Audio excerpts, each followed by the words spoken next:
चलिए खैर, तो आज हम समझने जा रहे हैं मैथ्स का एक important topic composition of functions या फिर कंपोजिट फंक्शन के बारे में। तो इसको समझने के लिए सबसे पहले हम रियल लाइफ के कुछ एग्जांपल्स हैं उनकी स्टडी करेंगे और उसके बाद इसको एल्जेब्रिकली समझने की कोशिश करेंगे। ठीक है, तो मैं यहाँ पे रियल लाइफ के कुछ एग्जाम्पल देता हूँ जिससे आप कंपोजिशन ऑफ फंक्शन को समझ सकें कि रियल लाइफ में इसका क्या इस्तेमाल हो सकता है। तो रियल लाइफ में कंपोजिशन ऑफ फंक्शन का क्या इस्तेमाल हो सकता है, इसके लिए हमने यहाँ पर एक एग्जांपल ले लिया है। हमें एक यात्रा करनी है इंडिया से यूएस तक की, इंडिया से यूएस जाना है। ठीक है, तो इंडिया से यूएस जाने का जो सफ़र होता है वो बहुत ही ज़्यादा लंबा होता है। किसी भी फ्लाइट में 36 से 38 घंटे तक लग सकते हैं, कभी कभी 40 घंटे भी लग जाते हैं। तो कोई भी फ्लाइट आपको सीधे इंडिया से यूएस नहीं ले जा सकती। इसके लिए आपको क्या करना पड़ेगा, रास्ते में पड़ने वाले किसी कंट्री से होते हुए ट्रैवल करना पड़ेगा। या तो आप इंडिया से जर्मनी जाएंगे और फिर जर्मनी से जो है यूएस जाएंगे इस तरीके से, या फिर इंडिया से यूके जाएंगे, इंडिया से यूके जाएंगे और फिर यूके से यूएस जाएंगे। ठीक है, तो मान लो कि इस रास्ते को रिप्रेजेंट करने वाला जो फंक्शन है वो क्या है, एफ है, जो इंडिया से यूके पहुंचा रहा है। ठीक है, दूसरा जो रास्ता है जो यूके से यूएस ले जा रहा है उसको रिप्रेजेंट करने वाला फंक्शन क्या है, जी है। तो जब हम इंडिया से यूएस जा रहे हैं तो उसके लिए हमें ये रास्ते फॉलो करने पड़ रहे हैं। पहले हम इंडिया से यूके जा रहे हैं और फिर यूके से कहाँ जा रहे हैं, यूएस जा रहे हैं। तो फंक्शन एफ रिप्रेजेंट करता है इंडिया से यूके जाने वाले रास्ते को और फंक्शन जी रिप्रेजेंट करता है यूके से यूएस जाने वाले रास्ते को। लेकिन अल्टीमेटली हम जा तो इंडिया से यूएस ही रहे हैं, ये तो हमारी मजबूरी है कि रास्ता लंबा था इसलिए हमें यूके से होते हुए जाना पड़ा। तो ऐसा कौन सा फंक्शन है जो इंडिया से यूएस जाने को रिप्रेजेंट करेगा, रास्ता हमारा वही रहेगा, पहले हम इंडिया से यूके जाएंगे फिर यूके से यूएस जाएंगे, लेकिन ऐसा कौन सा फंक्शन होगा जो इंडिया से यूएस का जो पूरा रास्ता है उसको रिप्रेजेंट कर सकता है एक ही बार में, तो वो फंक्शन होगा GOF, यानी कि इन दोनों दिए गए फंक्शन का कंपोजिशन। एक बार फिर से इस एग्जांपल को समझने की कोशिश करते हैं। हमें जाना है इंडिया से यूएस, ठीक है, लेकिन रास्ता लंबा होने की वजह से हम सीधे इंडिया से यूएस नहीं जा सकते, पहले हमें इंडिया से यूके जाना पड़ेगा और फिर यूके से यूएस जाना पड़ेगा। तो एक फंक्शन जो इंडिया से यूके के रास्ते को रिप्रेजेंट करता है वो एफ है, और दूसरा फंक्शन जो यूके से यूएस के रास्ते को रिप्रेजेंट करता है वो फंक्शन क्या है, जी है। लेकिन हमें एक ऐसा फंक्शन चाहिए जो इंडिया से यूएस के रास्ते को रिप्रेजेंट करे। रास्ता वही है कि इंडिया से यूके जाओ, यूके से यूएस जाओ, लेकिन फंक्शन अलग है। फंक्शन ऐसा चाहिए जो इस पूरे रास्ते को डिफाइन कर सके। तो वो फंक्शन किससे रिप्रेजेंट होगा, GOF से रिप्रेजेंट होगा। ये फंक्शन क्या कर रहा है, इन दोनों रास्तों को रिप्रेजेंट कर रहा है। तो प्रैक्टिकली कंपोजिशन ऑफ फंक्शन का ये मतलब होता है, इसके अंदर हमने इन दोनों फंक्शंस को या इन दोनों रास्तों को दिखा रखा है। तो दोनों रास्तों को या दोनों फंक्शन को एक ही फंक्शन से रिप्रेजेंट करना ही कहलाता है कंपोजिशन ऑफ फंक्शन। एक और प्रैक्टिकल लाइफ का एग्जांपल लेते हैं इसको अच्छी तरह से समझने के लिए, और उसके बाद फिर हम इसको एल्जेब्रिकली समझेंगे। तो कंपोजिशन ऑफ फंक्शन को अच्छी तरह से समझने के लिए हमने रियल लाइफ का एक और एग्जांपल लिया है। यहाँ पे जो आप 3 सर्कल बने हुए देख रहे हैं, पहले में S लिखा है, दूसरे में B लिखा है और तीसरे में T लिखा है। S का मतलब स्टूडेंट है, B का मतलब बोर्ड है और T का मतलब यहाँ पे टीचर से है। ठीक है, तो आप इसको समझ ही गए होंगे कि यहाँ पे किस चीज का डिस्कशन किया जा रहा है। स्टूडेंट्स के लिए खास तौर से 10वीं और 12वीं के लिए बोर्ड का बड़ा इंपॉर्टेंट रोल होता है। बोर्ड बोर्ड कह के उनको बड़ा डराया जाता है। ठीक है, तो यहाँ पर जो स्टूडेंट के मार्क्स का जो इवेल्युएशन होता है, उसका जो प्रोसेस होता है पूरा, उसको समझाने की कोशिश की जाएगी कंपोजिशन ऑफ फंक्शन की मदद से। ठीक है, मान लीजिए कि एक स्टूडेंट को मार्क्स मिलने हैं, वो टीचर ही देगा, और स्टूडेंट को मार्क्स जो टीचर देगा इस पूरे प्रोसीजर में होता क्या क्या है वो समझ लीजिए जरा। सबसे पहले क्या किया जाता है कि हर एक स्टूडेंट को बोर्ड की तरफ से एक रोल नंबर दिया जाता है। ठीक है, बोर्ड की तरफ से एक रोल नंबर दिया जाएगा हर एक स्टूडेंट को, और मान लेते हैं कि ये रिप्रेजेंट किससे हो रहा है, फंक्शन एफ से। ठीक है, उसके बाद क्या करेगा, बोर्ड उस रोल नंबर को बदल देगा कोड नंबर में टीचर के पास जाने से पहले। ठीक है, नई टेक्नोलॉजी में यही होता है, बोर्ड का जो नया प्रोसीजर है उसमें यही होता है। पहले स्टूडेंट को रोल नंबर असाइन किया जाता है, नाम तो आप लिखते नहीं होंगे ना अपनी कॉपी पर, हमेशा रोल नंबर लिखते हैं। तो ये रोल नंबर आपको बोर्ड की तरफ से दिया जा रहा है। फिर बोर्ड क्या करेगा, उस रोल नंबर को एक कोड नंबर में बदल देगा कॉपी टीचर के पास जाने से पहले। ठीक है, तो स्टूडेंट को रोल नंबर देना ये रिप्रेजेंट हो रहा है फंक्शन एफ से, और रोल नंबर को कोड नंबर में बदलना जो रिप्रेजेंट हो रहा है वो फंक्शन जी से रिप्रेजेंट हो रहा है। अल्टीमेटली इस पूरे प्रोसेस का मतलब क्या है, स्टूडेंट को टीचर से मार्क्स मिलने हैं। ठीक है, तो स्टूडेंट को टीचर से मार्क्स मिलने का जो पूरा फंक्शन है वो किससे रिप्रेजेंट होगा, वो रिप्रेजेंट होगा गॉफ से। ठीक है, इसके अंदर ये दोनों फंक्शन आ गए, इसमें स्टूडेंट को रोल नंबर देना हुआ, इसमें रोल नंबर को कोड नंबर में देना हुआ। अल्टीमेटली क्या हो रहा है कि स्टूडेंट को टीचर से मार्क्स मिल रहे हैं, तो स्टूडेंट को टीचर से मार्क्स मिलने का जो पूरा फंक्शन है जो इन दोनों को इंक्लूड करेगा वो रिप्रेजेंट किससे हो जाएगा, गॉफ से। तो इस तरह से हमने प्रैक्टिकल लाइफ की कुछ सिचुएशंस हैं जिनमें कंपोजिशन ऑफ फंक्शन का इस्तेमाल किस तरह से होता है वो सीखा है। अब हम एल्जेब्रिकली इसको समझने की कोशिश करते हैं, क्योंकि जो हम सवाल करेंगे उसमें एल्जेब्रिक अंडरस्टैंडिंग होनी बहुत ज़्यादा ज़रूरी है।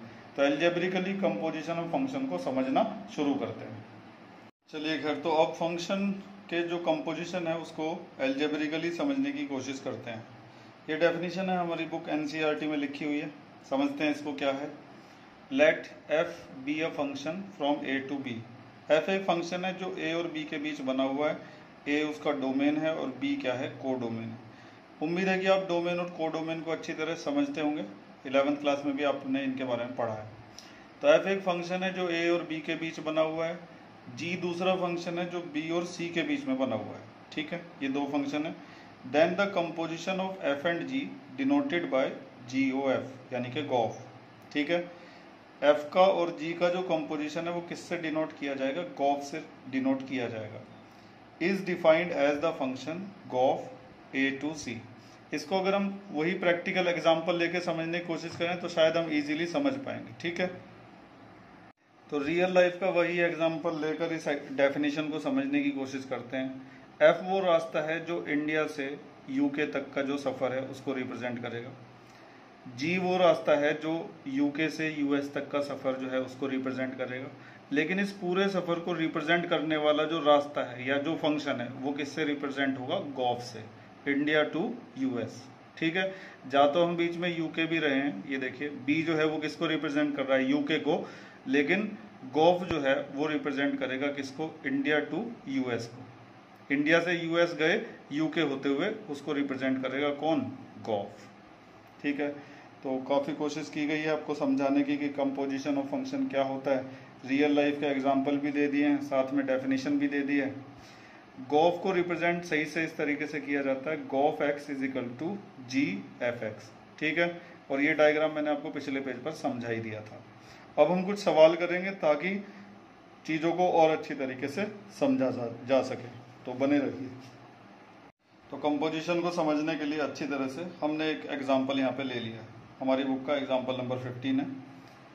लिखा है कि एफ एक फंक्शन है जो इन दोनों सेट के बीच बना हुआ है, और जी एक फंक्शन है जो इन दोनों सेट के बीच बना हुआ है। ये डोमेन है, ये को डोमेन है। एफ और जी दो फंक्शन है, और इनके बारे में आगे भी बहुत कुछ दे रखा है कि F2 की वैल्यू 3 होगी, F3 की वैल्यू 4 होगी, F4 F5 दोनों की वैल्यू इक्वल होगी, और किसके इक्वल होगी, 5 के इक्वल। इसी तरह से नीचे भी काफ़ी कुछ दिया होगा। ठीक है, फाइंड गॉफ, हमें GOF निकालना है, यानी कि F का और G का कंपोजिशन निकालना है। तो ध्यान से देखिएगा किस तरीके से निकाला जाएगा। तो बड़े ध्यान से इस एग्जाम्पल को समझने की कोशिश करिएगा। बहुत सारी छोटी छोटी चीज़ें हैं जिनका इस एग्जाम्पल को करते समय ध्यान रखना होगा। तो सबसे पहले हम GOF निकालने जा रहे हैं। तो GOF के लिए जो सबसे पहला एलिमेंट लिया जाएगा वो क्या लिया जाएगा, 3 लिया जाएगा। ठीक है, GOF 3 को हम लिख देंगे GF3। पूरे फोकस से बने रहिएगा, एंड तक देखते रहिएगा, तभी चीज़ें समझ में आएंगी। अब G तो ऐसे ही रहेगा। F3 की वैल्यू कितनी है, F3 की वैल्यू है 4। अब ये बन गया G4, और G4 की वैल्यू देखो कितनी है, 7। ठीक है, यहाँ पे कुछ चीज़ों का ध्यान देना जरूरी है, जैसे कि ये जो 3 है ये हमने कहाँ से लिया है, यहाँ से लिया है, A में से लिया है। देखो ये A है, ये B है, ये दोनों B हैं, और ये क्या है, C है। 3 चीज़ें होती हैं, A, B और C। ठीक है, तो जो f बनता है वो a और b के बीच बनता है, और जो g होता है वो b और c के बीच बनता है, लेकिन जो गॉफ होता है गॉफ वो किसके बीच बनता है, a और c के बीच। तो GOF के अंदर यानी कि गॉफ के अंदर जो एलिमेंट लिए जाएंगे, जो यहाँ पे रखे जाएंगे, वो कहाँ से लिए जाएंगे, सेट A से, और जो रिजल्ट मिलेगा वो कहाँ से मिलेगा, सेट C से। आप देख भी सकते हैं ये जो 3 एलिमेंट है ये कहाँ से लिया गया है, यहाँ से। और ये जो 7 हमें मिला ये कहाँ से मिला है, ये इसमें से मिला है, C में से। और जो 3 हमने लिया था वो कहाँ से लिया था, A से लिया था। इन दोनों के बीच में क्या है, B है। मैंने गलती से 3 से स्टार्ट कर दिया, मुझे 2 से स्टार्ट करना चाहिए था, उससे कोई फर्क नहीं पड़ता ऑर्डर अगर चेंज हो जाए तो। पहले हमें GOF2 निकालना था, तो GOF2 को हम क्या लिख देंगे, GF2, ठीक है। उसके बाद G तो ऐसे ही रहेगा, F2 की वैल्यू देखो कितनी है, 3 है। अब ये बन गया G3, और G3 की वैल्यू कितनी है, G3 की वैल्यू है 7। तो जो तुम्हें यहाँ पे मिलेगा वो C से आएगा, और जो तुम यहाँ पे लोगे वो A में से लोगे। ये A है और ये C है, और इनके बीच में क्या होता है, B होता है। यहाँ पे मैंने समझा भी दिया, ठीक है। और देखिए GOF2 हो चुका है, GOF3 हो चुका है, अब बारी आती है GOF4 की। GOF4 कह लो या GOF4 कह लो, कुछ भी इसको कह सकते हैं। GOF4 को क्या लिखेंगे, GF4, ठीक है। G ऐसे ही रहेगा। F4 की वैल्यू देखो कितनी है, F4 की वैल्यू 5 है, G5 बन गया, और G5 की वैल्यू कितनी है, 11, ठीक है। इसी तरह से 2 3 4 हो गए, अब 5 लेंगे, GOF5, ठीक है। तो इस सवाल में या इस तरह के जो भी सवाल होंगे उनमें इस बात का ध्यान रखना है कि गॉफ निकालते समय जो यहाँ पे एलिमेंट लिए जाएंगे वो सेट ए में से लिए जाएंगे, और जो इधर रिजल्ट मिलेगा वो सेट सी में से मिलेगा, ठीक है। और बीच के जो एलिमेंट होते हैं वो सेट बी को रिप्रेजेंट करते हैं, वो यहाँ पे लिखे हुए होते हैं, ठीक है। GOF5 निकालते हैं, GOF5, तो इसको लिख दिया जाएगा GF5। G तो ऐसे ही रहेगा, F5 की वैल्यू ढूंढो कहीं से, ये रही F5 की वैल्यू क्या है, 5।